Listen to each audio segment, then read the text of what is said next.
सभी को सबत मुबारक हो। परमेश्वर के हम निहायत ही शुक्रगुजार हैं कि परमेश्वर ने हमें ये मौका दिया कि हम परमेश्वर के वचनों से उसके बारे में सीख सकें और अपने जीवनों में हम तृप्त हो सकें।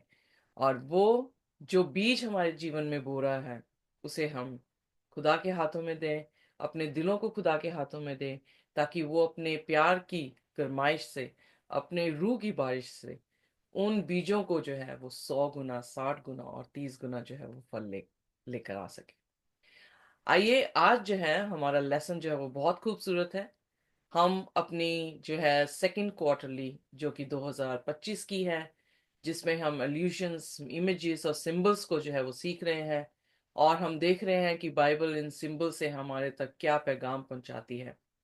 आज हमारा लेसन जो है वो 8वां है और उसका शीर्षक है इन द साम्स।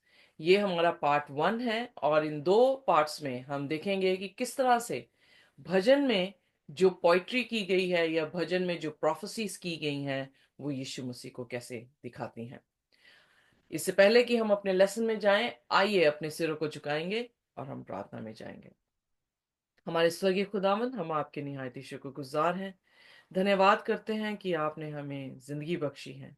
धन्यवाद करते हैं प्रभु कि आपने हमारे बच्चों को तरक्की दी है। हम धन्यवाद करते हैं कि आज सिस्टर परविंदर भी हमारे साथ में है। हम शुक्रगुजार हैं खुदावन आपके, हमारे सभी सदस्यों के लिए जो खुदावन आज आपके सब्त के दिन आपके कलाम को सुनने के लिए, आपकी वर्शिप करने के लिए यहाँ पर उपस्थित हैं। हम अपने सिरों को आपके सामने झुकाते हैं, आपका धन्यवाद करते हैं प्रभु हर एक चीज के लिए। और प्रार्थना करते हैं कि हमारे गुनाहों को आप माफ कर दें, अपने पवित्र लहू से हमें धोकर साफ करें। आपका पाक रूह हमारी जिंदगियों में जो वचन जा रहा है खुदावन, उसको बढ़ने में हमारी सहायता करें। हम नहीं बल्कि खुदावन आप हम में होकर अपनी धार्मिकता को प्रकट करें। आज के कलाम को आप आशीष और बरकत दें, हमें सीखने की कुव्वत दें और खुदावन आपका नाम ऊंचा हो सके। आप बोलें हम सुने और आप बढ़ें हम घटते चले जाएं। प्रभु, कोई भी ऐसा शब्द ना हमारी जुबान से निकले जो आपकी रजा के खिलाफ हो। हर एक शब्द आपको महिमा दे सके और हम सभी को मिलकर इस कलाम को पढ़ने और समझने की कुव्वत बख्शें। इस प्रार्थना को यीशु के नाम से मांगते हैं, आमीन। आमीन। आमीन। सो आइए अपना फर्स्ट लेसन देखेंगे, इन द साम्स। सॉरी।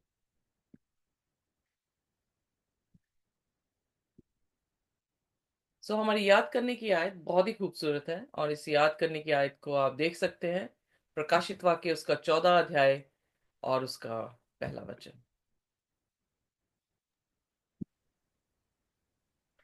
कोई भी हिंदी में जो फिर मैंने पढ़ सकते हैं। यस। फिर मैंने दृष्टि की और देखो, वह मेम्ना सयोन पहाड़ पर खड़ा है और उसके साथ 1,44,000 जन हैं।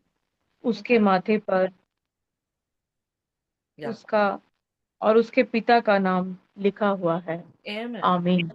Man, such a beautiful thing कि खुदा के वचन में जो है ये आयत जो है वो लिखी गई है। इस आयत से आपको क्या समझ आता है और कौन सा कीवर्ड है जो यहाँ पे बहुत इंपॉर्टेंट है?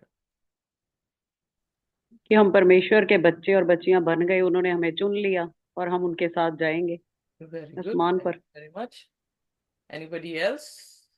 Very true. उसके माथे पर उसके नाम है होंगे। एग्जैक्टली, बहुत ही ब्यूटीफुल है कि उनके माथों पर जो है उसके पिता का जो है वो नाम लिखा गया है, जिसके बारे में आज हम स्टडी भी करेंगे। Thank you very much. और कुछ? A lamb. Lamp. So, lovely. हमने लैम्प के बारे में सीखा है, पर यहाँ पर लैम्प शब्द माउंट जाइन के साथ अटैच्ड है। ओके।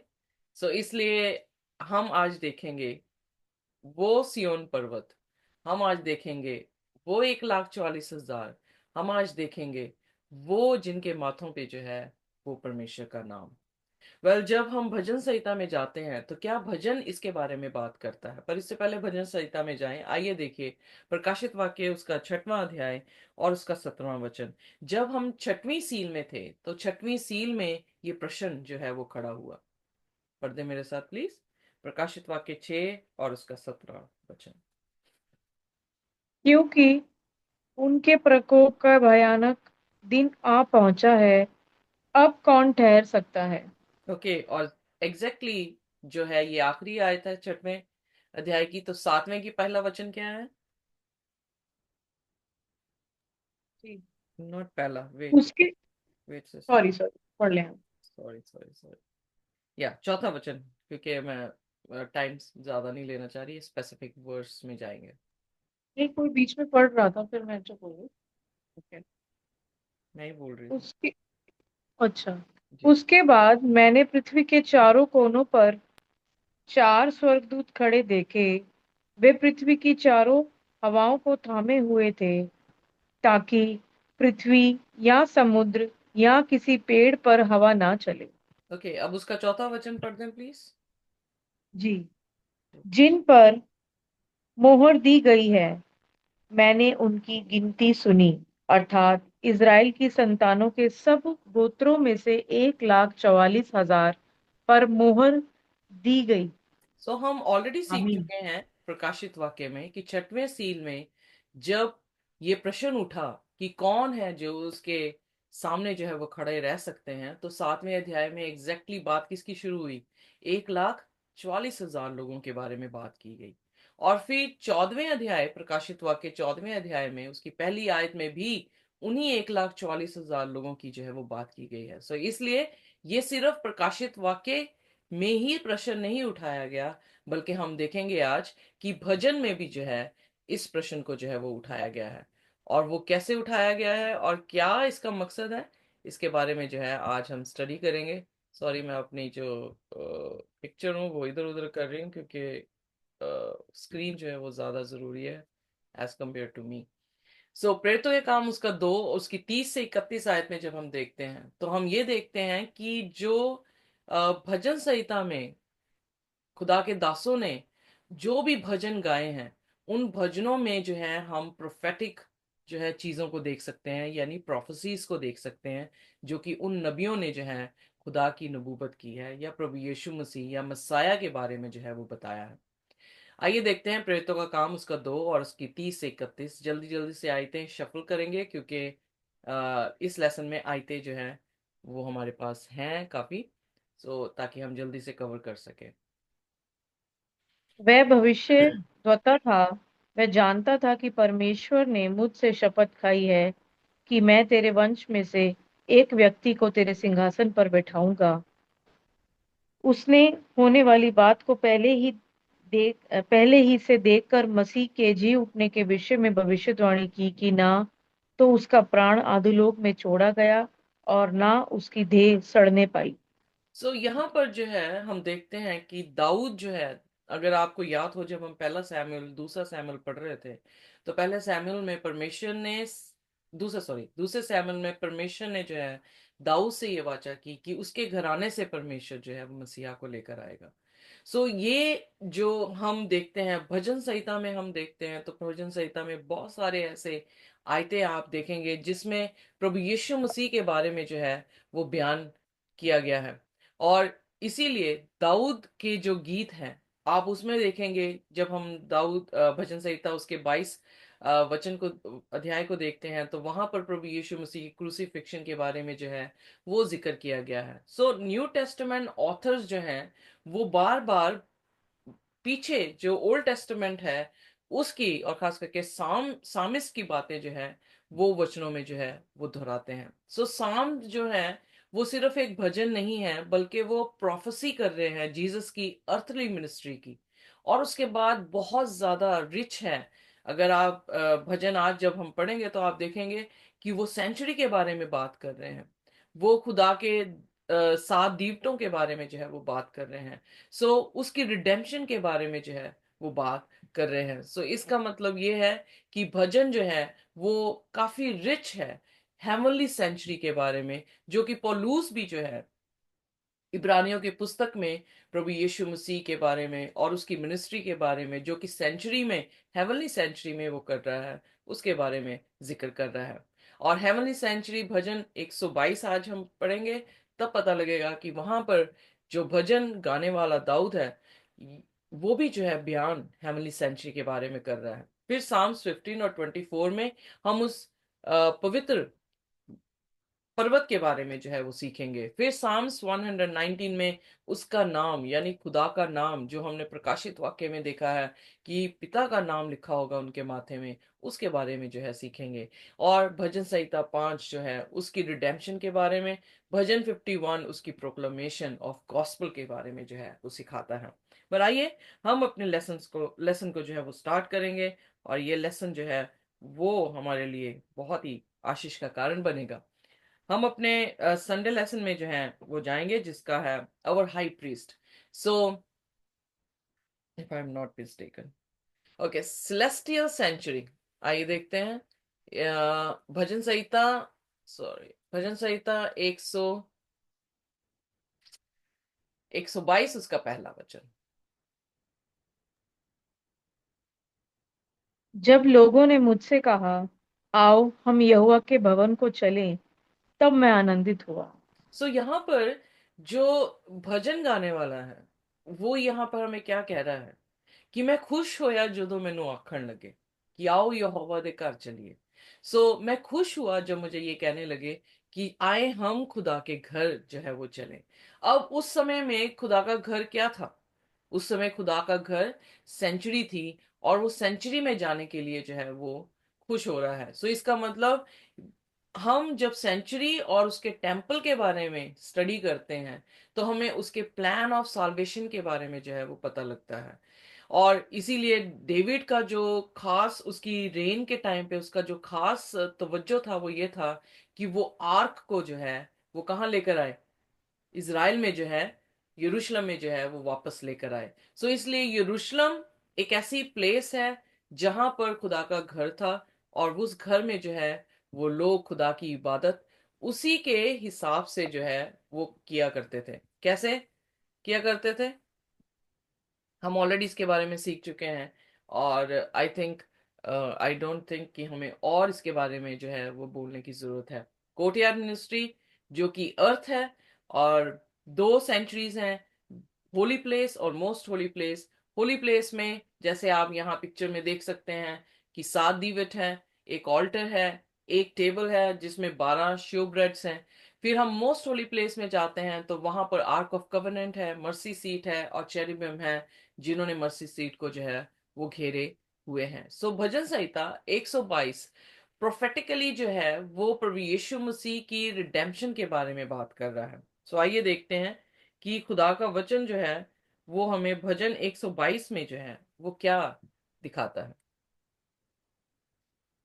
122 जबूर पढ़ दे प्लीज। जब लोगों ने मुझसे कहा, आओ हम यहोवा के भवन को चलें, तब मैं आनंदित हुआ। हे यरूशलेम, तेरे फाटकों के भीतर हम खड़े हो गए हैं। हे यरूशलेम, तू ऐसे नगर के समान बना है जिसके घर एक दूसरे से मिले हुए हैं। वहां यह के गोत्र गोत्र के लोग यहोवा के नाम का धन्यवाद करने को जाते हैं। यह इज़राइल के लिए साक्षी है। वह तो न्याय के सिंहासन दाऊद के घराने के लिए रखे हुए हैं। यरूशलेम की शांति का वरदान मांगो। तेरी तेरे प्रेमी कुशल से रहें। तेरी शाहपनाह के भीतर शांति और तेरे महलों में कुशल हुए। अपने भाइयों और संगियों के निमित्त मैं कहूंगा कि मुझ में शांति होवे। अपने परमेश्वर यहोवा के भवन के निमित्त मैं तेरी भलाई का यत्न करूंगा। आमीन। आमीन। यहाँ पर कितना खूबसूरती जो है वो दिखाई देती है। क्या खूबसूरती दिखाई दे रही है? उसने कहा कि मैं खुदा के घर में जब जाता हूँ मुझे आनंद मिलता है। फिर उसने क्या कहा? तेरे पाँव कहाँ कहाँ पर स्थिर हैं? गेट कहाँ पर है? जेरूसलम में। आप प्रकाशित वाक्य के साथ जब इसको मैच करते हैं तो प्रकाशित वाक्य उसके 21 अध्याय में नया यरूशलेम जो है वो कहकर उस जगह को बताया गया है जहां पे खुदा अपना निवास करने पर है। आइए पढ़ते हैं प्रकाशित वाक्य उसका 21 अध्याय और उसकी पहली 3 आयतें।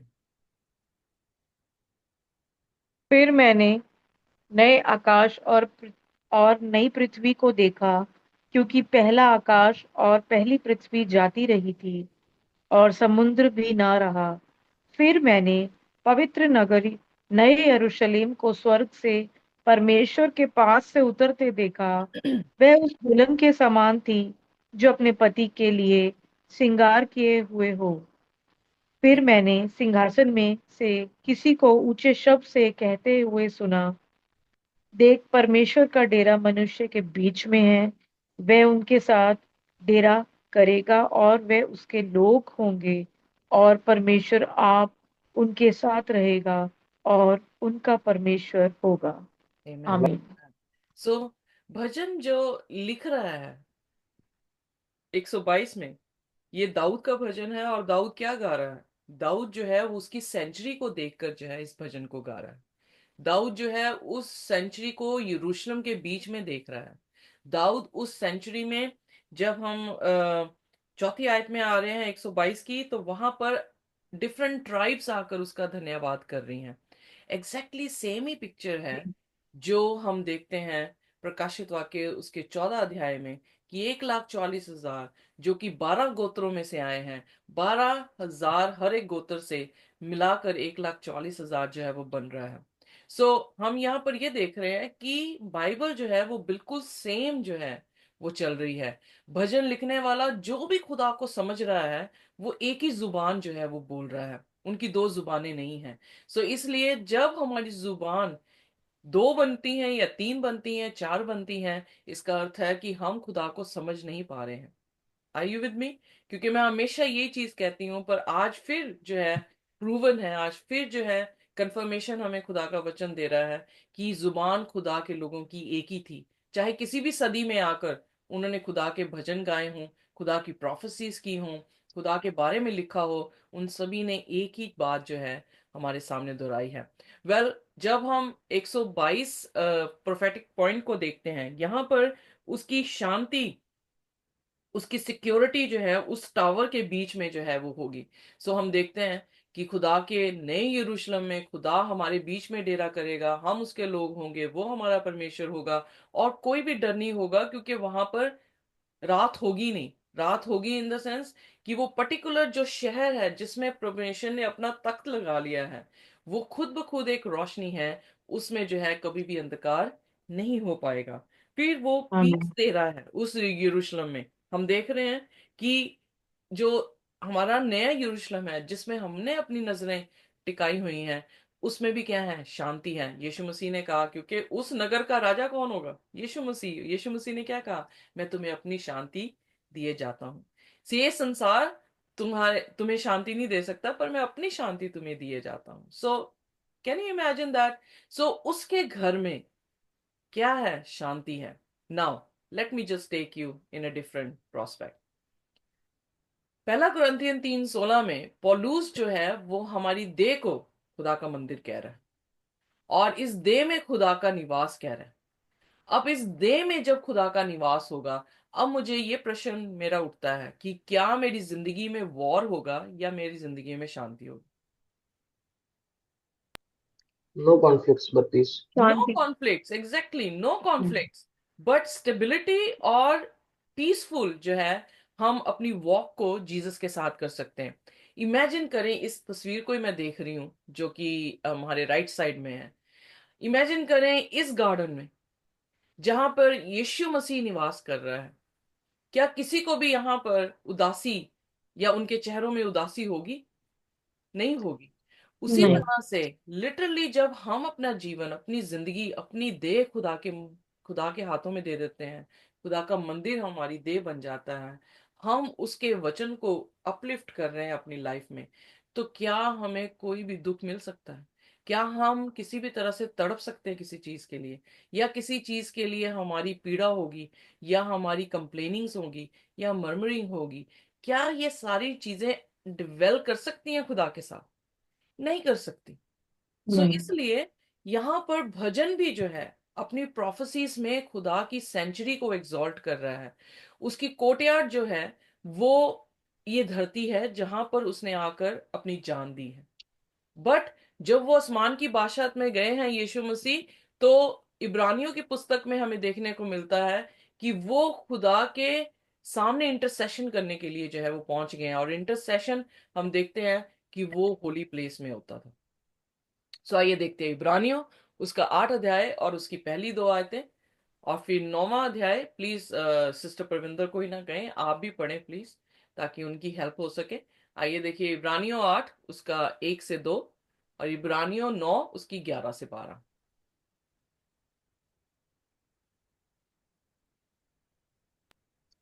इब्रानियों, जी।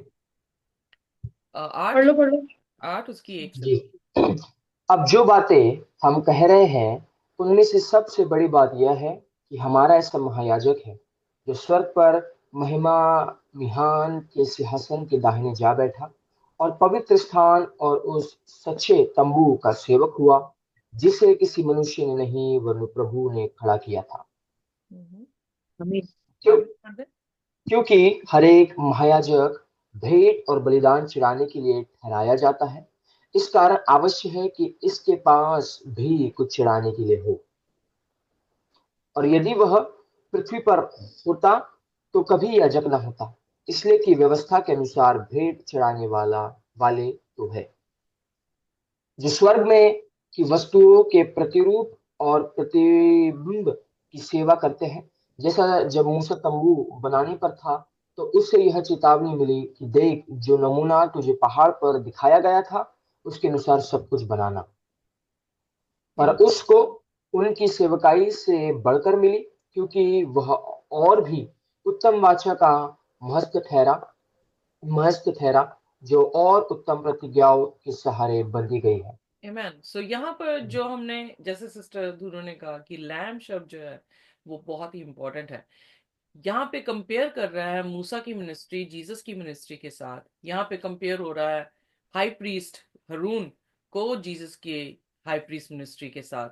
सो जीसस जो है वो बेटर हमारे लिए मेमना बने हैं, क्योंकि महायाजक क्या करते थे, वो जानवरों को काटते थे। पर यहाँ पर ये जो महायाजक है अपनी कुर्बानी देकर जो है अपने लहू के साथ स्वर्ग की बादशाहत में जो है वो पहुंचा है।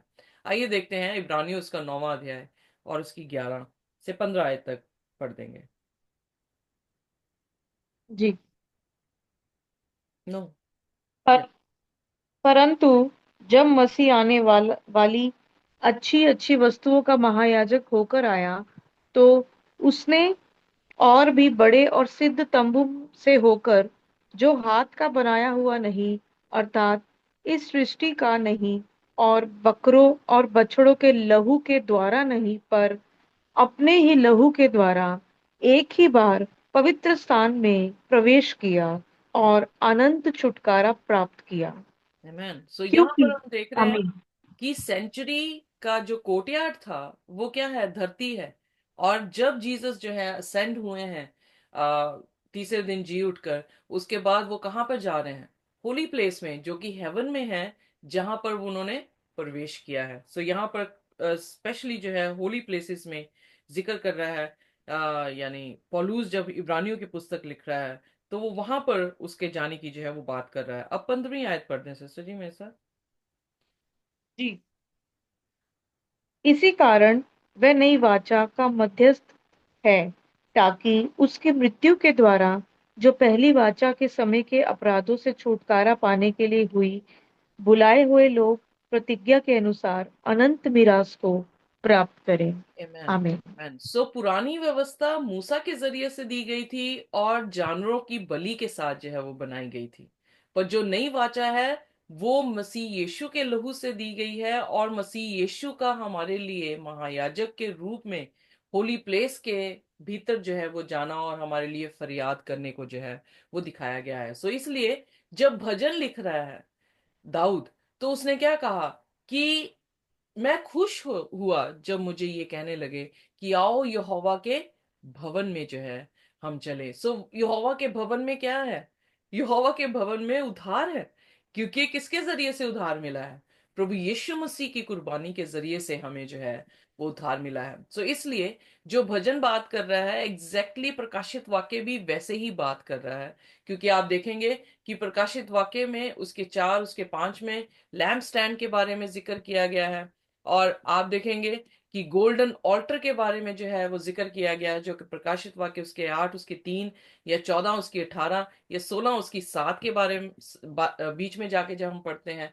और आर्क के बारे में जिक्र किया गया है जो कि प्रकाशित वाक्य 11 उसकी 19 वचन में जो है हमें देखने को मिलता है। सो इन द सेंस कि जो पुराने समय में भजन लिखने वाले दाऊद के भजनों को जो हम देखते हैं, तो वो खुदा की सेंचुरी को एग्जॉल्ट कर रहा है।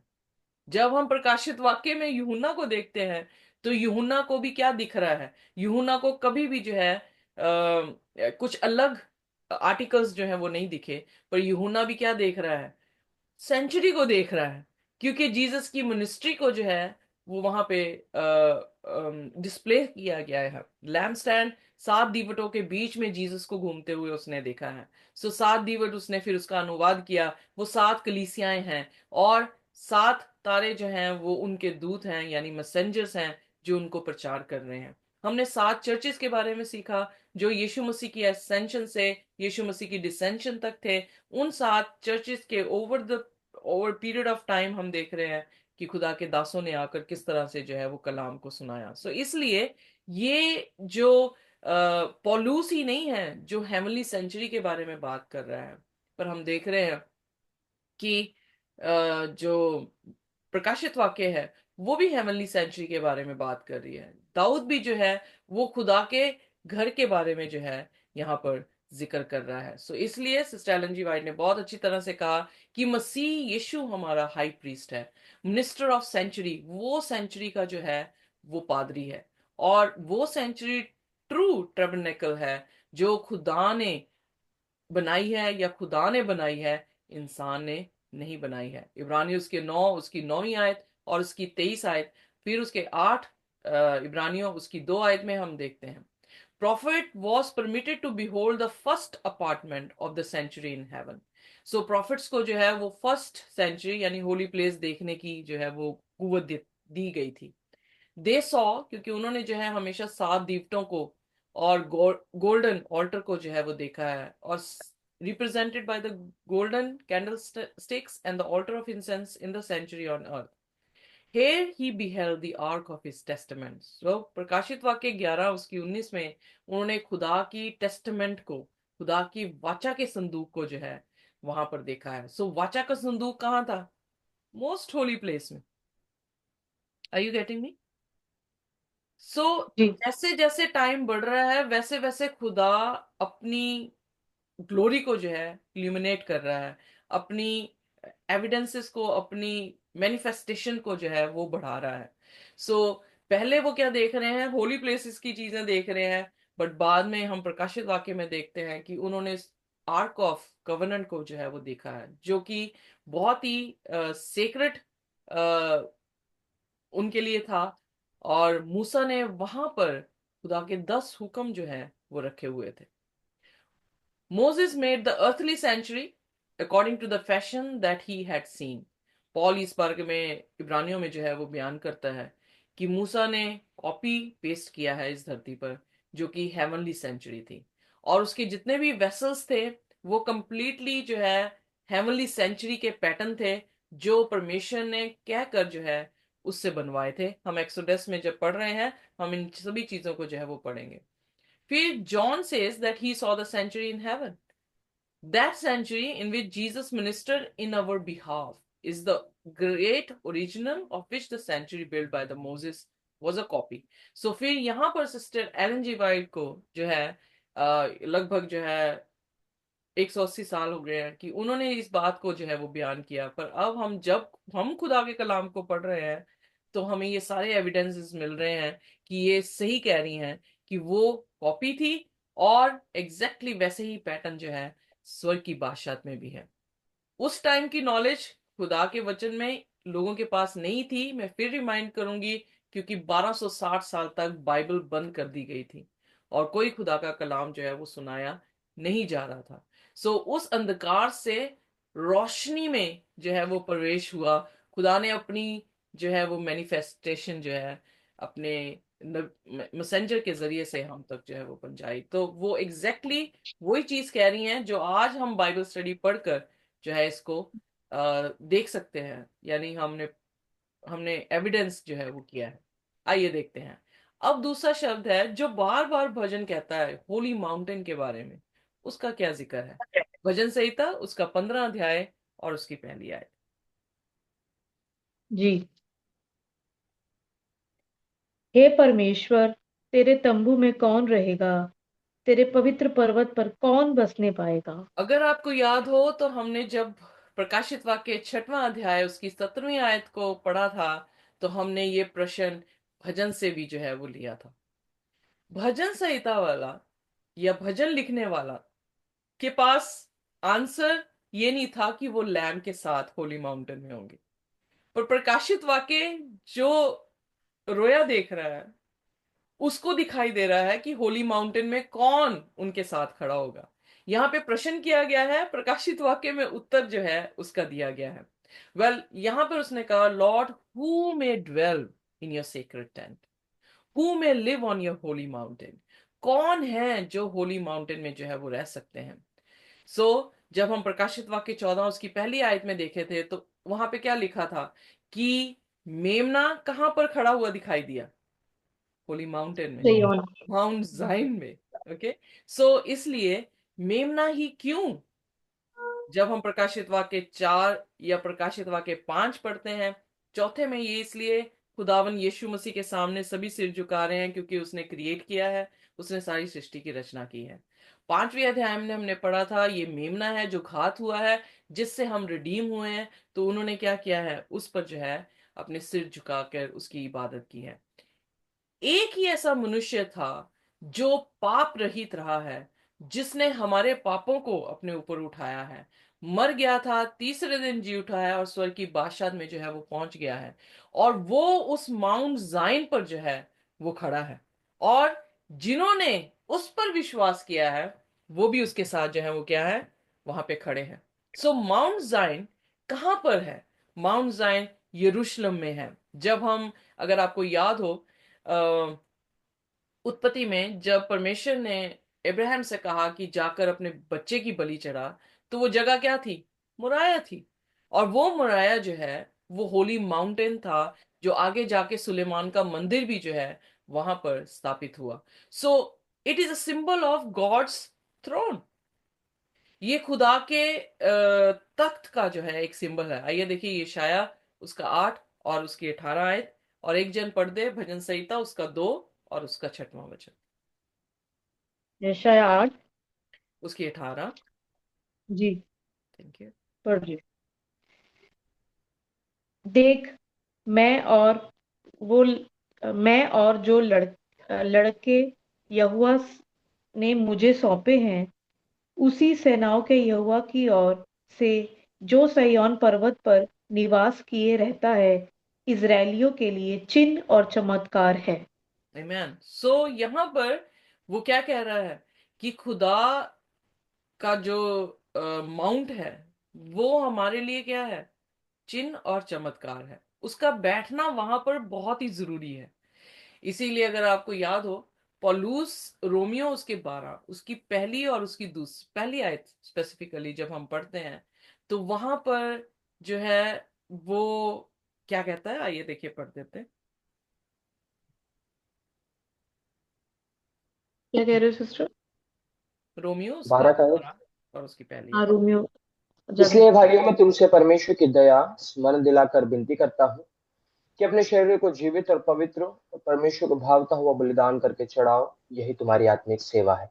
यहाँ पर हम देखते आमीन। हैं कि जब खुदा अपना तख्त यहाँ पर लगा रहा है, अकॉर्डिंग टू पॉलूस, ये दे जो है खुदा का मंदिर है, और यहाँ पर खुदा की आत्मा वास कर रही है, यानी अपना तख्त वो लगा रहा है। तो हमारी भेंट जो फिजिकली हम दे रहे हैं, यानी अपनी देह को मार रहे हैं, क्रूस पर चढ़ा रहे हैं जैसे पौलुस कह रहा है, और फिर हम मसीह यीशु में जिलाए जा रहे हैं, ये हमारी क्या है? उस थ्रोन पे बैठे हुए परमेश्वर की के लिए आत्मिक सेवा है। यू नो यहाँ पर जब हम 8 अध्याय उसकी 18 से 20 में पूरा पढ़ते हैं, तो कंसेप्ट और ज्यादा क्लियर होता है। आइए अब दोबारा पढ़ेंगे ये शाया उसका 8 और उसकी 18 से 20। जी।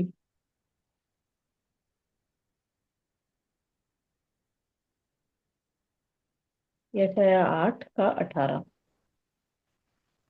जी। 1 मिनट देखो जी। हाँ, देख, मैं और जो लड़के यहोवा ने मुझे सौंपे हैं, उसी सेनाओं के यहोवा की ओर से, जो सिय्योन पर्वत पर निवास किए रहता है, इजराइलियों के लिए चिन्ह और चमत्कार हैं। ओके, सो वो लोग कौन है, आगे पढ़ते हैं। जी। 19। जी। जब लोग तुमसे कहें, ओझाओं और टोनों के पास जाकर पूछो, जो गुनगुनाते और फुसफुसाते हैं, तब तुम ये कहना, क्या प्रजा को अपने परमेश्वर ही के पास जाकर ना पूछना चाहिए? क्या जीवते के लिए मुर्दों से पूछना चाहिए? हम्म। व्यवस्था और चुनौती ही की चर्चा किया करो। यदि वे लोग इन वचनों के अनुसार ना बोले तो निश्चय उनके लिए पौ ना फटेगी। मैं सो यहाँ पर आमीन। उसने क्या देखा, लोगों को देखा, इज़राइल को देखा, किसके, खुदा के उस पहाड़ पर। जो पहाड़ क्या दिखा रहा है, उसके चिन्ह, उसके वंडर्स को दिखा रहा है कि कुछ लोग जो हैं उस पहाड़ पर जो है वो आए हैं। वो कुछ लोग कौन है, कि अगर तुम्हें ये कहे, यानी इलेक्ट को भी अब भरमाने की कोशिश करे और तुम्हें ये कहे कि टोना और जो भी हो, जो भी फेमिलियर स्पिरिट्स के पास या विजिट्स के पास जाए, तो ये प्रश्न उनसे पूछना कि should not a people seek unto their God, कि जिसने क्रिएट किया है सारी चीजें, उसको जाके ना हम पूछें, क्यों हम जी। जीवते हुए जी। मुर्दों के पास जाके पूछेंगे।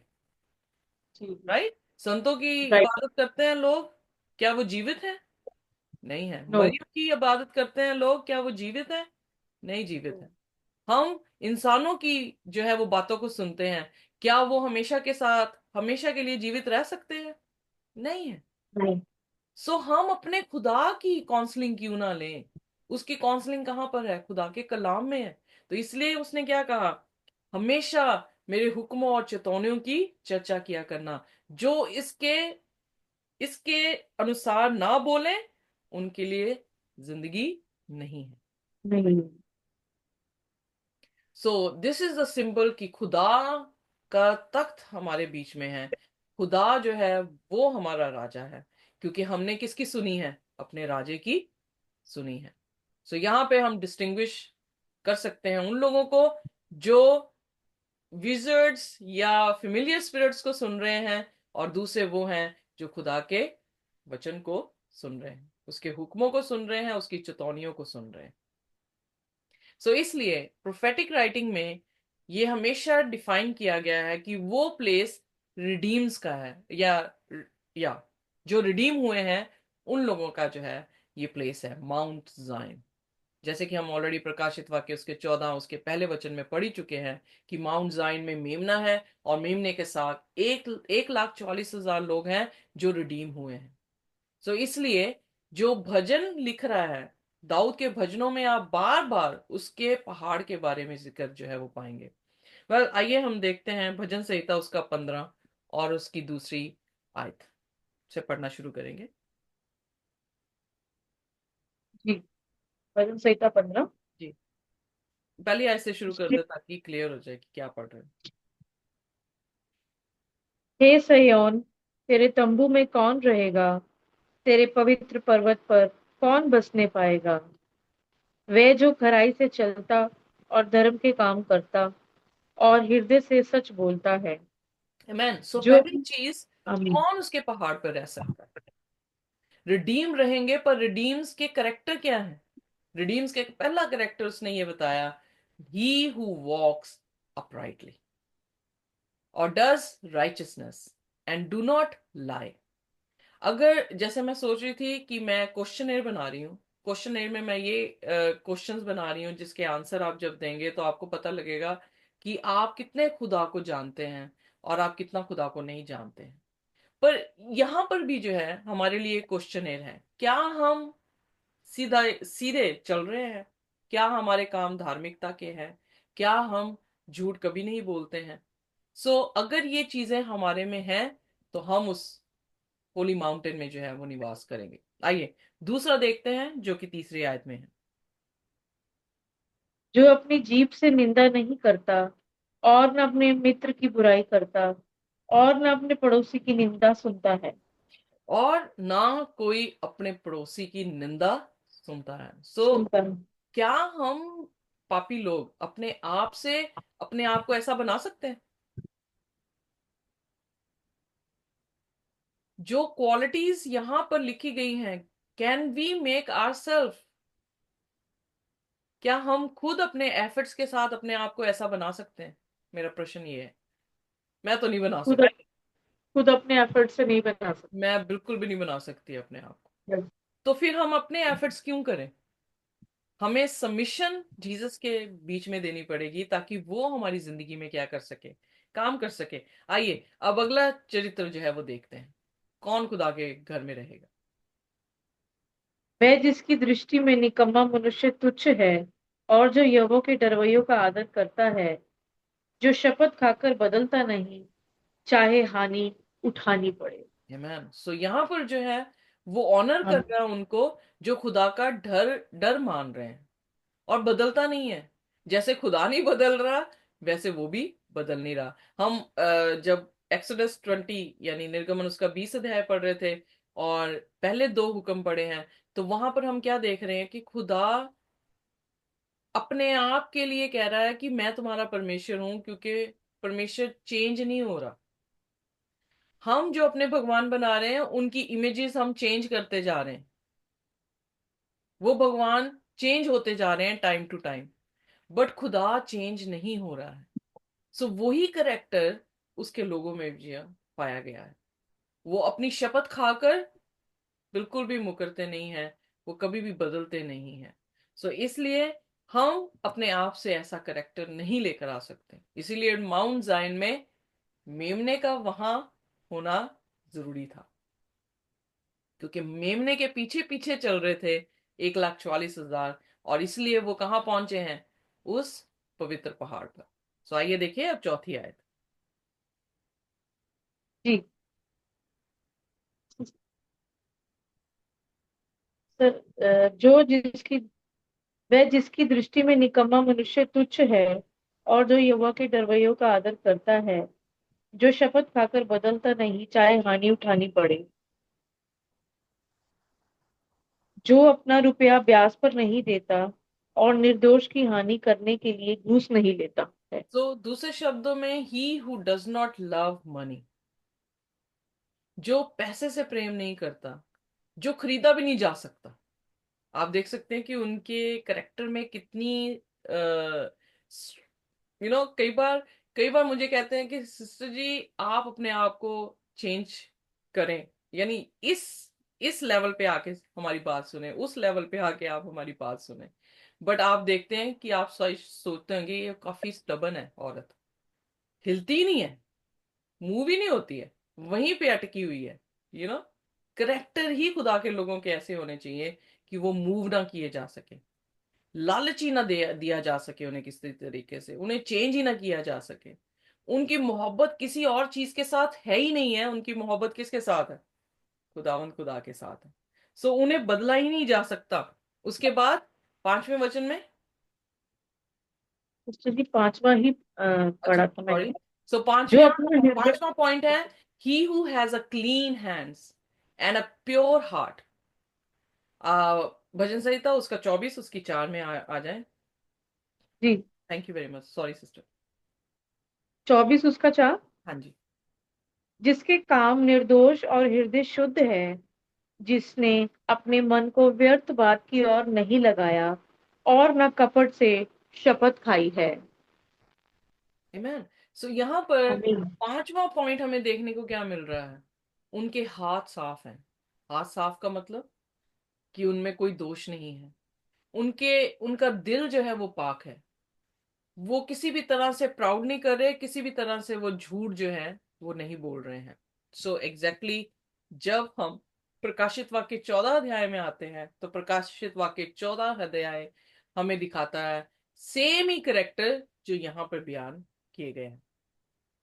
सो मेक श्योर, और ये तो हमें समझ लेना चाहिए कि ये सारे करेक्टर हम अपनी अकल से, अपनी बुद्धि से, अपने कामों से नहीं लेकर आ सकते। इसीलिए गलातियों की पुस्तक में पौलुस क्या बार बार कह रहा है, we are not saved by our own works but we are saved by his grace. और इब्रानियों उसकी 13 उसकी 21 में साफ नजर आता है कि मसीह यीशु हम में होकर धार्मिकता के काम करता है। सो वो हम में कैसे आएगा? जब ये दे उसका क्या होगा? मंदिर बनेगा। जब ये दे में उसका आत्मा जो है आके बसेगा। और उसका आत्मा कैसे आके बसेगा? क्या वो अलग अलग भाषाएं बोल के बसता है? नहीं, उसका आत्मा एक जुबान रखता है।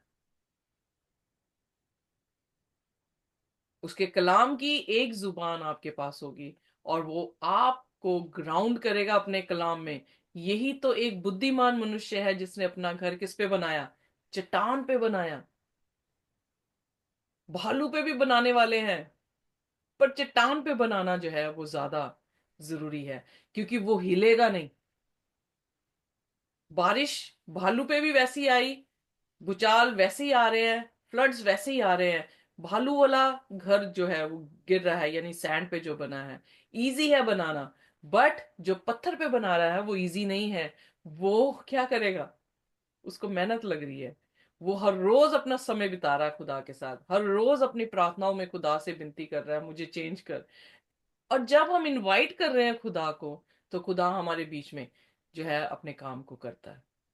बट प्रश्न अब ये उठता है, क्या ओबीडियंस इसके लिए चाहिए कि नहीं चाहिए?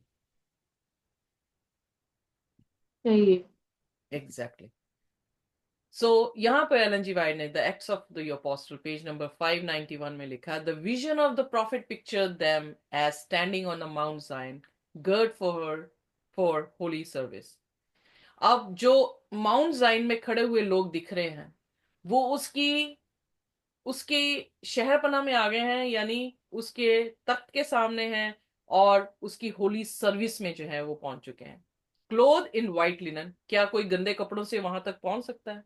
नहीं पहुंच सकता। Which is the righteous of the saints, जो कि सफेद कपड़े हमारी धार्मिकता को दिखा रहे हैं, जो कि हमने अपने कामों से नहीं ली, खुदा के अनुग्रह से ली है। प्रभु यीशु मसीह हमारे में होकर जो है हमारी धार्मिकता को उत्पन्न कर रहा है। Clear? But all who follows the Lamb in heaven must first have followed him on earth. पर जितने वो 1,44,000 पहाड़ पर दिख रहे हैं, उन्हें इस जमीन पर वैसा ही काम करना होगा ताकि वो वहां पर दिखाई दे सके। क्लियर? Agree with me? जी फिर जी। उसने अंग्रेजी के शब्द बोले हैं जो कि दूसरी क्लास का बच्चा नहीं बोल सकता। वोकैबुलरी देखें जो उसने की है। नॉट फ्रेटफुली, यानी किसी भी इरिटेशन से बड़बड़ करके नहीं। नॉट और कैप्रिशियसली, यानी किसी भी तरह से सडन चेंज की तरह नहीं। यहाँ पे खड़े हैं फिर वहां पे चले गए हैं, मतलब चेंज होने वाले नहीं। लहरों की तरह नहीं जो सुपरफिशियल हम सागर में लहरें देखते हैं, पर डीप सी में पानी जो है वो बिल्कुल स्टेबल होता है वैसे। But in trustful loving willing obedience as the flock follows the shepherd. So भजन में भी क्या दिखाया गया है? यीशु मसीह को हमारा चरवाहा दिखाया गया है। भेड़ें क्या करती हैं? चरवाहे के पीछे जाती हैं कि चरवाहे को छोड़कर भाग जाती हैं? पीछे जाती हैं। तो वो क्या पीछे दिखा जाती रहा है। है? ओबीडियंस को दिखा रहा है।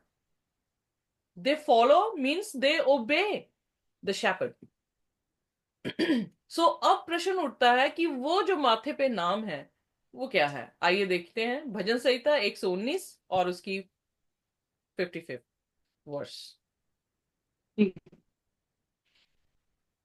भजन संहिता 119। आपकी आवाज कट रही है सिस्टर जी। जबेज आप पढ़ दो जब तक नेट। भजन संहिता हाँ, 119 का आगे आगे आवाज। 119 का 55। 55। जी। हे यहोवा, हे यहोवा, मैंने रात को तेरा नाम स्मरण किया और तेरी व्यवस्था पर चला हूँ। अब यहां पर दाऊद जो है वो भजन गा रहा है। क्या भजन गा रहा है? I remember your name that I may keep your loss. वो उसके नाम को याद कर रहा है ताकि वो क्या कर सके? उसके हुक्म की पालना कर सके। Are you getting some? हाँ जी। सो जो पिता का नाम सिर पर लिखा उसका अर्थ क्या है? कि खुदा के हुक्म, अब खुदा के हुक्म क्या है? खुदा के हुक्म उसके चरित्र हैं कि वो व्यभिचार नहीं करता, वो झूठ नहीं बोलता, वो खून नहीं करता, वो किसी चीज का लालच नहीं करता, वो किसी चीज की झूठी गवाही नहीं देता है। So what is 10 laws? Is his character.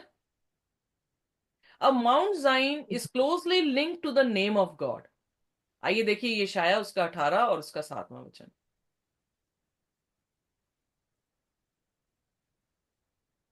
18। 18 की 7। हाँ जी। जी।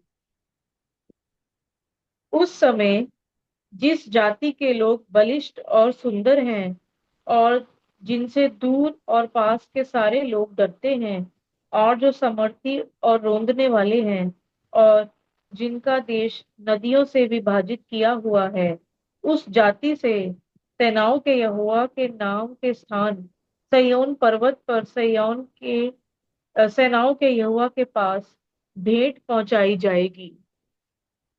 ओके, एक बार फिर ध्यान से देखेंगे। 18 की 7 इस तरह से कह रही है, in that time shall be present be brought. Present मतलब तोहफे जो है वो खुदा के सामने जो है वो लेकर लेकर जाया जाएंगे उन लोगों के जरिए जो स्कैटर हुए हैं, जो बिखरे हुए हैं, जो टेरिबल पोजीशन में शुरुआत से हैं और या फिर पैरों के नीचे कुचले गए हैं, whose land the rivers have spoiled, to the place of the name of the Lord of host, the Mount Zion. So Mount Zion जो है वो किसके नाम पर है? खुदा के नाम पर। खुदा के Yes. राइट। सो इसलिए खुदा के नाम उनके माथे पे थे और वो कहां पे थे? माउंट जाइन पर थे। सो आइए देखते हैं उत्पत्ति उसका 32 और उसका 28 वचन।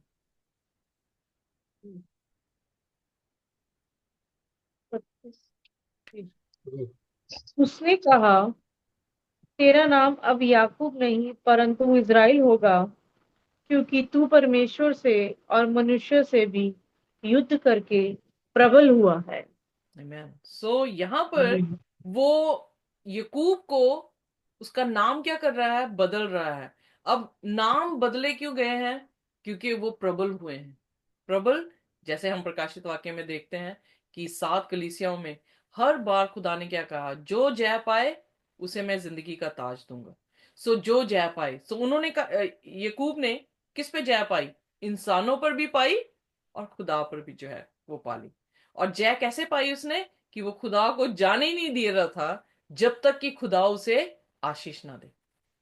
सो आप उसकी कंसिस्टेंसी को देख रहे हैं, हम उसकी कंसिस्टेंसी को देख रहे हैं। लगातार उसकी यही इल्तजा रही है कि खुदा उसे क्या कर दे? आशीष दे दे। और उसकी आशीष देने पर उसके नाम के साथ उसका करेक्टर भी क्या हो रहा है? ट्रांसफॉर्म हो रहा जी। है। राइट। सो कैसे? यकूब जो धोखा देने वाला था, इज़राइल बन गया जो कि ओवरकमर है या चोजन नेशन है। सो नाम तभी नीति वचन में हम देखते हैं कि अच्छा नाम बहुत सारे पैसों से जो है वो बेहतर है। सो पहले टाइम में जो नाम हुआ करता था वो इंसान के करेक्टर को दिखाया जाता था। जैसे कई बार कहते हैं अपना नाम मत खराब करना। तो व्हाट डज दैट मीन? कि अपना करेक्टर स्पॉइल ना कर लेना। राइट। सो खुदा का नाम का अर्थ फिर क्या हुआ? खुदा के करेक्टर उनके जो है मस्तक पर, यानी उनकी सोचों पर, उनके डिसीजन पर, उनकी प्रोसेसिंग पर जो है वो आ गया। तो इसलिए करेक्टर जो है हमारा, जैसे जीसस ने खुदा ने जो है मूसा से कहा अपना नाम नहीं, नाम में क्या कह रहा है? I am who I am. तो वो फ्रेज क्या दिखा रहा है? उसके करेक्टर को दिखा रहा है। आइए देखते हैं निर्गमन उसका 33 और उसकी 18 से 19। जी। 18 से 19। जी। निर्गमन। मूसा ने कहा, मुझे अपना तेज दिखा दे। उसने कहा, मैं तेरे सम्मुख होकर चलते हुए तुझे अपनी सारी भलाई दिखाऊंगा। ओके, सो यहाँ पर मूसा की इल्तजा है कि वो खुदा की ग्लोरी क्या है? उसकी फिजिकल विजिबल मैनिफेस्टेशन, ठीक है, उसकी ग्लोरी को जी। जो है वो दिखा दे। तो खुदा ने क्या कहा?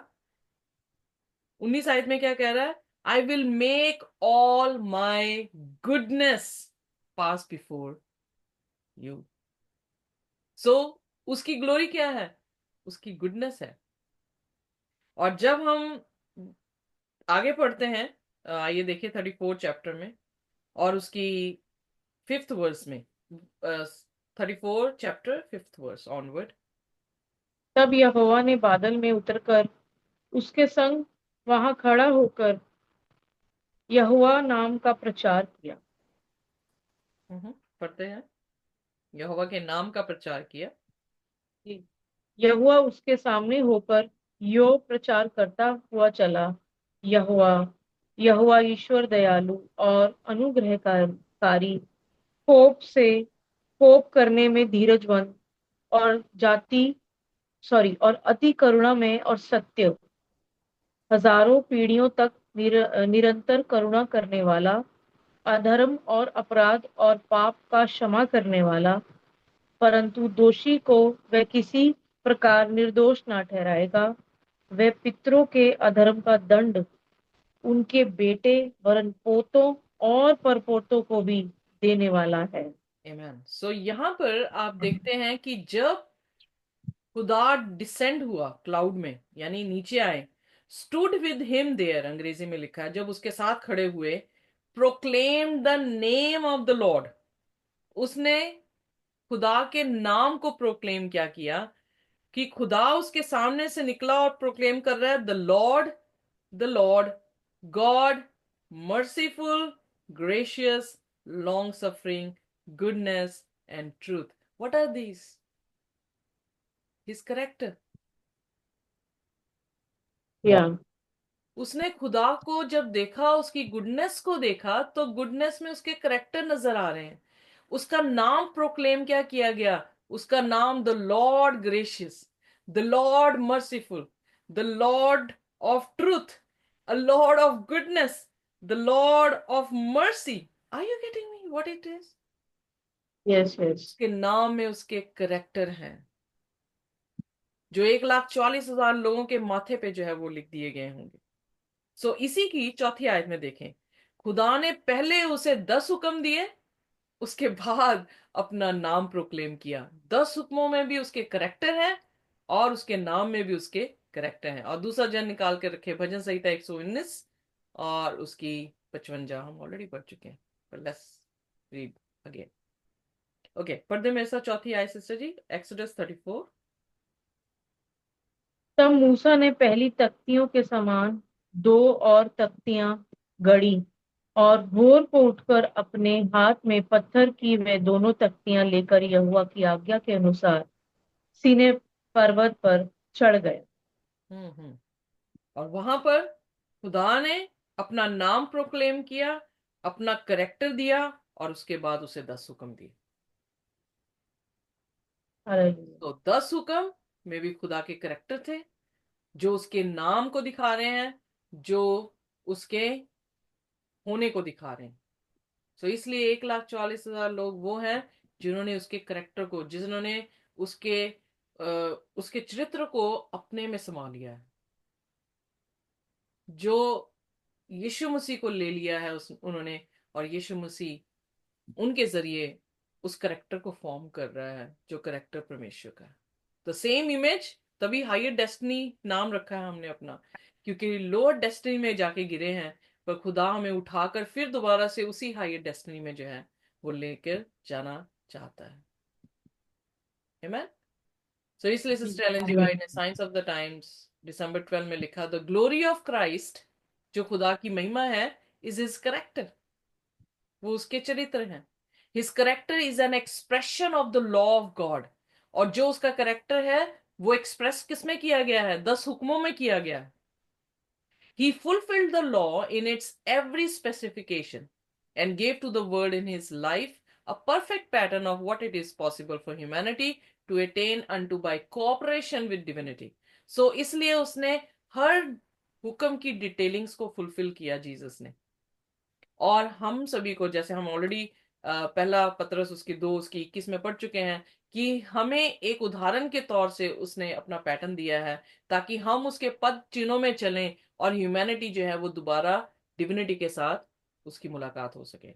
इन his humanity Christ was dependent upon the father. So जब वो इंसानी रूप में था तो वो डिपेंडेंट किस पे था? अपने फादर पे था। even as humanity is now dependent upon God for divine power in attaining unto the perfection of character।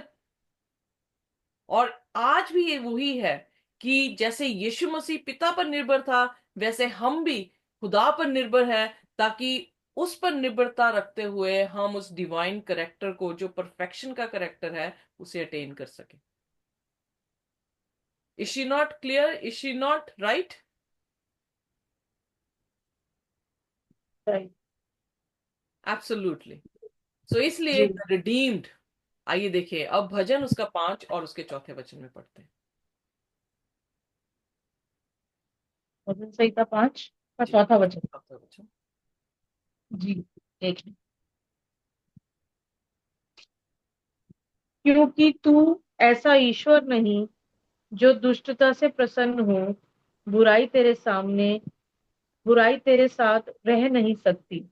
Okay, अब यहां पर खुदा ऐसा नहीं कि वो दुष्टता से प्रसन्न हो और बुराई उसके साथ रह नहीं सकती। रह तो नहीं इसका सकती। मतलब क्या रहेगा? पवित्रता ही जो है वो रहेगी। अब हमने नाम की बात की है, तो हम देख रहे हैं कि खुदा का नाम है और दूसरा बीस्ट का नाम जो है वो बयान किया गया है। सिर्फ इमेज की बात नहीं हो रही, नामों की भी बात हो रही है। जी। राइट? तो आइए देखते हैं भजन संहिता उसका 13। जी, पहले से पढ़ना है? नहीं नहीं सिस्टर जी, पूरा चैप्टर नहीं पढ़ना हमने, वेट कीजिए प्लीज। मैंने अभी निकाल के नहीं देखी है, पर गिव मी अ मिनट। अगर आपके पास निकल जाती है स्पेस तो you can let me know. या 17वीं आयत, 13 की 17वीं आयत। भजन संहिता 13 की सिस्टर जी 17वीं आयत नहीं है। नहीं भजन संहिता नहीं, प्रकाशित वाक्य, sorry if I have said प्रकाशित में भजन है। संहिता। हाँ से जाबिस पढ़ लो बेटा आप। जी। कि उसको छोड़ जिस पर छाप अर्थात उस पशु का नाम या उसके नाम का अंक हो और कोई लेन देन ना कर सके। Are you getting? सो परमेश्वर अपना नाम दे रहा है, शैतान ने भी कॉन्ट्रफेट किसका किया? उस पशु का नाम दे दिया, और उस पशु के नाम का अंक भी जो है वो दे दिया। सो जब हम नेम ऑफ द बीस्ट देखते हैं, मार्क ऑफ द बीस्ट देखते हैं, या नेम ऑफ द बीस्ट देखते हैं, तो वहां पर हम देख रहे हैं कि भजन संहिता 5 उसका 4 कह रहा है कि they shall not dwell with God. क्यों? Because of the wickedness. और खुदा विकेडनेस से प्रसन्न नहीं होता है। प्रकाशित वाक्य 13 उसका 8 कह रहा है they worship the beast instead of God. इसलिए वो ड्वेल नहीं कर पा रहे हैं। भजन संहिता 5 उसका 9वां वचन, अगर आपने खोल के रखा है सिस्टर जी तो आप पढ़ सकते हैं। भजन उसका 5 उसका 9वां वचन, कि वो झूठ जो है वो बोल रहे हैं। जी, क्योंकि उनके मुंह में कोई सच्चाई नहीं, उनके मन में निरी दुष्टता है, उनका गला खुली हुई कब्र है, वे अपनी जीभ से चिकनी चुपड़ी बातें करते हैं। सो यहां पर हम देख सकते हैं कि क्यों वो खुदा के साथ नहीं रहने वाले, क्योंकि वो झूठे हैं। और वो जो भी बयान वहां पर किया गया है बिल्कुल साफ है। सो इसलिए वो खुदा के साथ नहीं है, और इसलिए उनके माथे पे कौन सा नाम है? पशु का नाम है, जी। शैतान का नाम है। यीशु मसीह ने जब शैतान के बारे में बात की तो कहता कि तुम शैतान के संतान हो, क्योंकि वो शुरुआत से झूठा है, शुरुआत शुरुआत से क्या है? हत्यारा है। सो आइए देखिए भजन संहिता उसका 5 और उसका 10वां वचन। हे परमेश्वर, तू उनको दोषी ठहरा, वे अपनी ही युक्तियों में आप ही गिर जाएं। उनको उनके अपराधों की अधिकाई के कारण निकाल बाहर कर, क्योंकि उन्होंने तुझसे बलवा किया है। सो यहाँ पर हम देख रहे हैं कि जब भजन गा रहा है तो भजन गाने वाले ने क्या किया है, उन लोगों का बयान किया है, कॉन्ट्रास्ट दिया है अच्छे और बुरे के बीच में, और बुरों के बारे में बता रहा है क्यों उन्हें पनिश किया जाए, क्योंकि उन्होंने खुदा के सामने बलवा किया है, यानी ब्लेस्फेमी की है, जो कि प्रकाशित वाक्य 13 अध्याय उसकी 6वीं आयत में भी इस बीस्ट के नाम को जो है इसी तरह से जो है वो दिखाया गया है। So, what it talks about the name of the beast is a character. जो यस, करेक्टर पापी इंसान के हैं, जो करेक्टर जो है वो पाप के हैं, जो वो करेक्टर अपने आप में रखेंगे, उनके माथे पे किसका नाम है? बीस्ट का नाम। बीच का और सील किसका है? खुदा का नाम, यानी उसके करेक्टर्स उनके बीच में है। और वो क्या करेंगे? प्रकाशित वाक्य 14 उसकी 1 में खुदा के घर में निवास करेंगे। भजन संहिता 5 उसकी 7 में, आइए देखिए पढ़ते हैं 5 उसकी 7 में, दे वर्शिप गॉड, वो खुदा की इबादत करेंगे। और जो शैतान का नाम रख रहे हैं, उसके करैक्टर रख रहे हैं, वो शैतान की पूजा करेंगे, शैतान के पीछे चलेंगे। पर जो खुदा का नाम, खुदा का करैक्टर रख रहे हैं, वो खुदा को वर्शिप कर रहे हैं। सो हमारी वर्शिप खुदा के कहने को सुनना, उस पर चलना है, और अपने करैक्टर को यीशु के जैसे बनाना है। पढ़ते मेरे साथ भजन संहिता 5 उसके साथ सिस्टर जी। परंतु मैं तो तेरी अपार करुणा के कारण तेरे भवन में आऊंगा। मैं तेरे भय मानकर तेरे पवित्र मंदिर की ओर दंडवत करूंगा। Amen। आमीन। यहाँ पर हम देखते हैं कि वो अपने आप को दुष्टों से अलग दिखा रहा है। वो दास अपने आप को दुष्टों से अलग कैसे दिखा रहा है? कि वो खुदा का भय मान रहा है। अगर आप देखें 3 फरिश्ते पैगाम, पहले फरिश्ता पैगाम क्या है? खुदा से डरो, उसकी महिमा करो, क्योंकि उसके न्याय का समय आ पहुंचा है। उसकी इबादत करो जिसने जमीन, आसमान, समुद्र और स्रोतों को जो है वो बनाया है। सो पैगाम ही पहला, लास्ट एंड टाइम में जो लोग प्रचार करेंगे, प्रचार ही ये होगा, खुदा से डरो, उसकी महिमा करो, उसकी इबादत करो। फिर प्रकाशित वाक्य 14 उसकी 5 में लिखा है, ये लोग माउंट जाइन में क्यों हैं? Because they did not lie, इन्होंने झूठ जो है वो नहीं बोला है।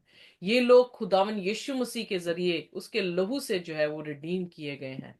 और फिर आइए देखिए भजन उसका 5 उसकी 11 में वो प्रोक्लेम क्या कर रहे हैं? Solvation with Joy. जी, परंतु जितने तुझ पर भरोसा रखते हैं वे सब आनंद करें।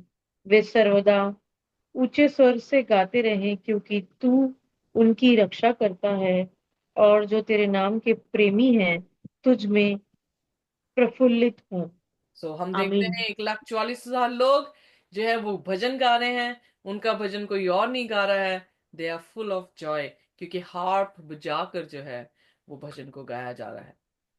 रेवलेशन 14 उसकी 6 से 7 जब हम पढ़ते हैं तो वहां पर उन्होंने क्या किया है? 3 फरिश्तों को देखा है जो ऊंची आवाज में, खुदा की बुलंद आवाज में जो है सुसमाचार को सारी जातियों में, सारे लोगों में जो है वो प्रचार कर रहे हैं कि खुदा से डरो, खुदा की महिमा करो, उसके न्याय का समय जो है वो आ पहुंचा है।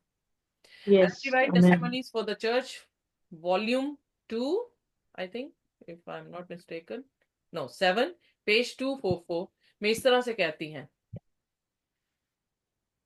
sorry, difficulties will arise that will try your faith and patience। परेशानियां आएंगी जो आपके फेथ को, आपके सब्र को जो है वो परीक्षा में डालेंगी। Face them bravely, look on the bright side, उस रोशनी की तरफ ध्यान दें।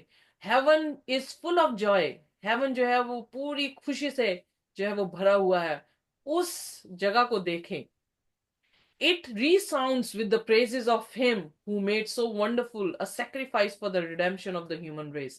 जो स्थान परमेश्वर की महिमा स्तुति कर रहा है, उसे पवित्र पवित्र कह रहा है, क्योंकि उसने रिडेम्पशन का दरवाजा इंसान के लिए खोल दिया है।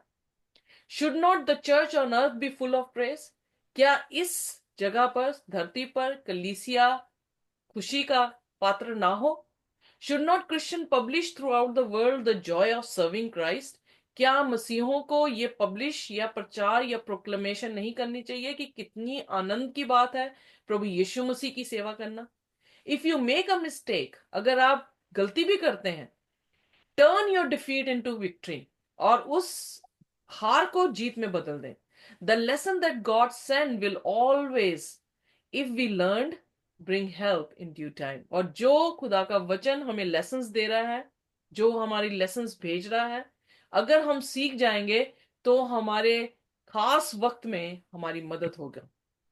The very very need of time he will be our help. So he is what? Word of God. So उस टाइम पे हमारी जो है वो लेसन्स जो है वो मदद करेंगे। Put your trust in God, खुदा पर भरोसा रखें। प्रे मच एंड बिलीव, प्रार्थनाएं करें और विश्वास करें। भरोसा रखें, आशा रखें, विश्वास से पकड़े रहें, hold fast the hand of infinite power, खुदा की उस सामर्थ को जैसे यकूब पकड़ के रखा। You will be more than conquerors, हम जो है वो जयवंत से भी जो है वो बढ़कर होंगे। प्रोक्लमेशन ऑफ द गॉस्पेल, भजन संहिता 51 उसकी 13वीं आयत। जब खुदा हमें जी उद्धार देता है, जैसे यशाया को दिया, और यशाया से पूछा गया कि कौन जाएगा, तो यशाया ने क्या कहा? हे प्रभु, मुझे भेज, मैं जाऊंगा। सो आइए देखिए भजन 51 वर्स 13। वर्स 13। 13 जी या जी। तब मैं अपराधियों को तेरे मार्ग सिखाऊंगा और पापी तेरी ओर फिरेंगे। आमेन। सो आमीन। जब हम बच जाएंगे तो हम क्या करेंगे? पापियों को मार्ग सिखाएंगे, और उन्हें भी जो है वो क्या करेंगे? खुदा के गले में जो है वो शामिल कर लेंगे। आमीन। जी ये खुदा की फुल साल्वेशन पैकेज है, जिसमें हम खुदा को समझते हैं, हम उसे जान रहे हैं, और हम खरा वचन जो है वो लोगों को सुना रहे हैं।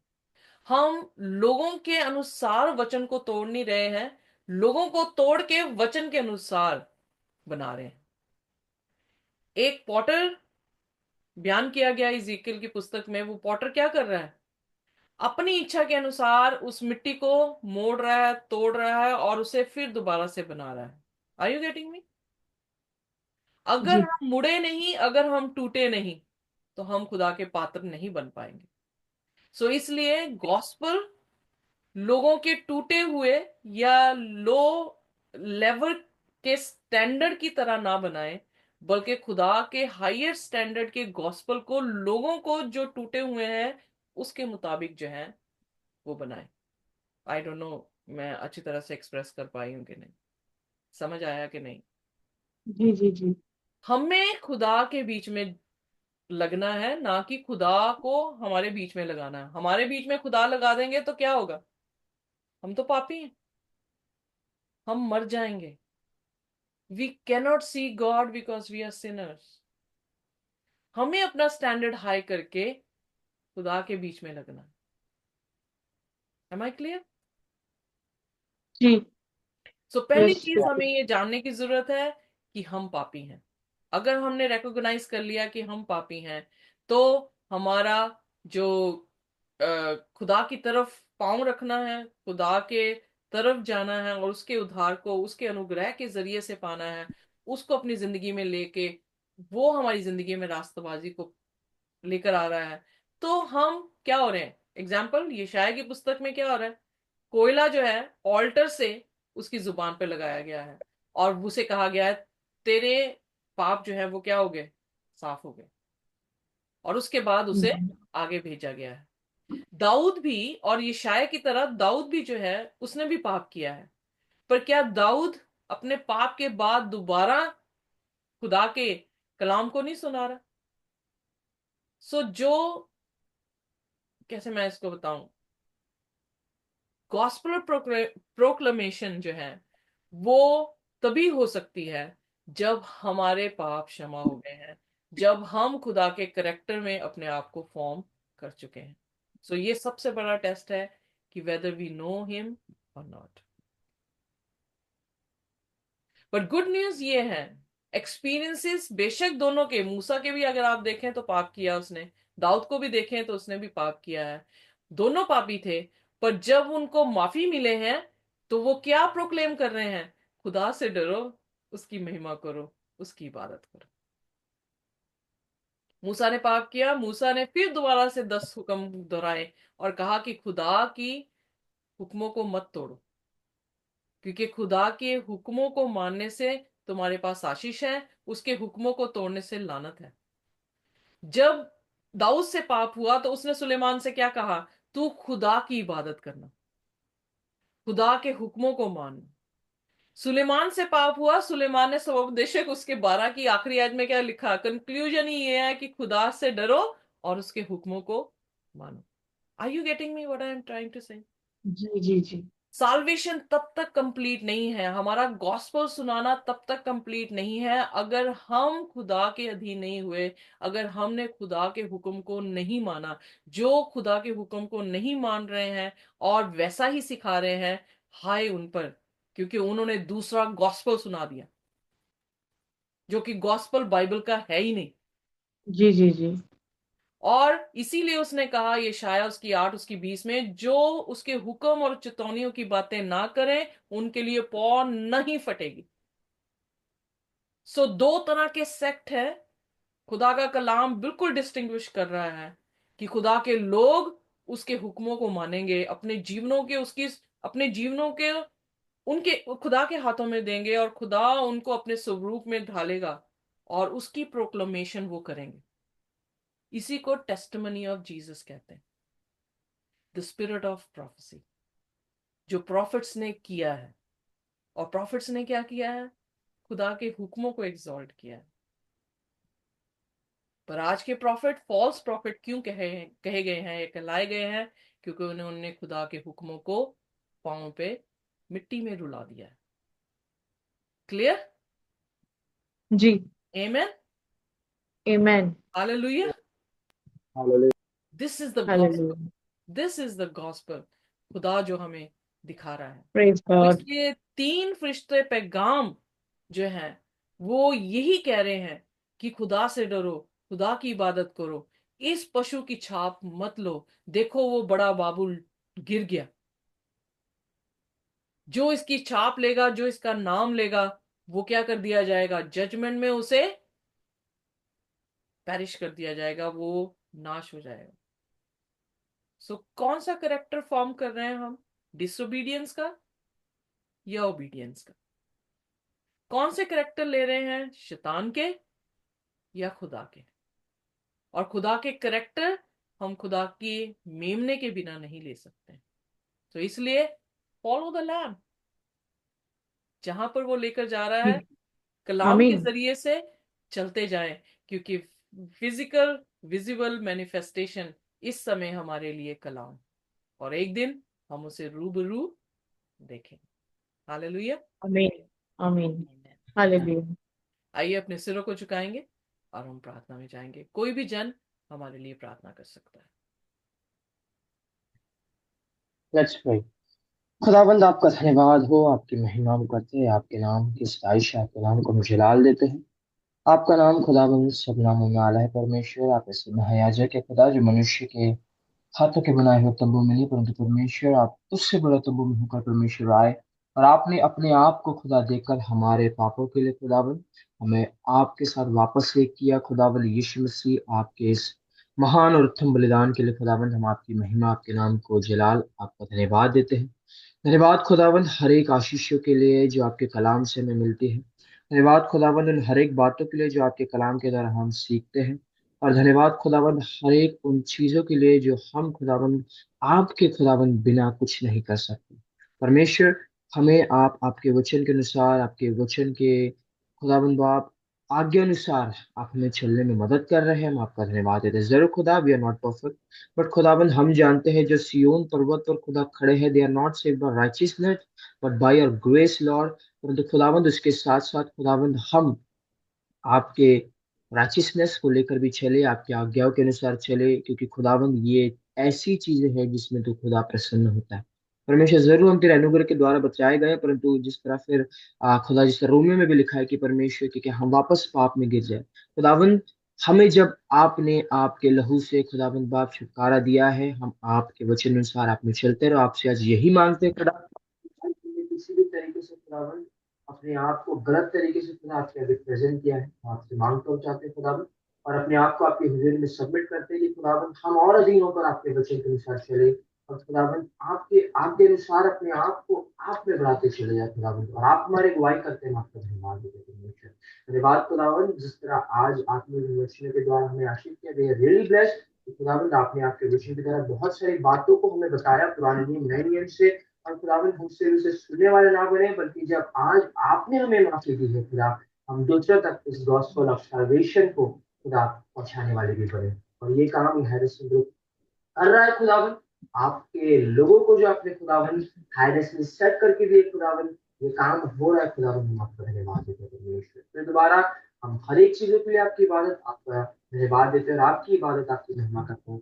और खुदावन हम आपसे मांगते और चाहते हैं परमेश्वर, ग्रुप को आप और आशीष करें, जितने लोग आए हुए आशीष करिए, नहीं भी आ पाए खुदा, उन्हें भी खुदा यूट्यूब के माध्यम से भी देखते हुए आशीष करना, और आपके राज्य के लिए बढ़ाएं। सारा जलाल आपको देते हैं खुदा, और फिर उनको हम आपने गुजारे और आपकी मां करने के लिए हम बढ़ते हैं। आवश्यक क्या आप बड़े और हम घटा मारते, सारा जलाल आपको देते हैं, जो कि यीशु के नाम मांगकर करते हैं। Amen. Amen. परमेश्वर की शांति और उसका अनुग्रह हमारे साथ जब तक हम आमीन आमीन खुदा के साथ ना हो, आमीन। इसी तरह से बना रहे। आमीन। आमीन आमीन। Thank you so much sister जी। Praise the Lord, sister ji.